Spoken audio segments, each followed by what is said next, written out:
hooyoy jidhkaagii waxaanahay laga jaray maanta hooyaday baan ka farxinayaa in badan waad aragteen dad kale anigoo ka farxinaya lacag baa meel iga soo gaadhay aniga lay soo hadiyadeeyay waxaan doonayaa hooyada inaan ka farxiyo oo deymo badan lagu leeyahay insha Allah yaa إله إدمكي إلى الصعود أمي كم أهواها أشتاق لمرآها وأحن لألقاها وأقبل يمناها أمي كم أهواها أمي كم أهواها أشتاق لمرآها وأحن لألقاها وأقبل يمناها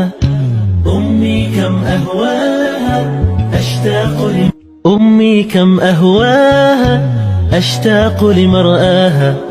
وأحن لألقاها وأقبل يمناها أمي كم أهواها أمي كم أهواها أشتاق أنا كأقول فضل الله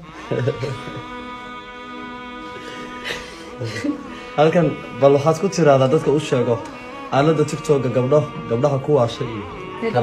gabdhaha waa yaabay anigu hadda TikTok waa iska xidhan anigu naagaha u qajilaya gabdhuhu say wax leeyihiin iyo isu qaawinaya Allah laga cabsado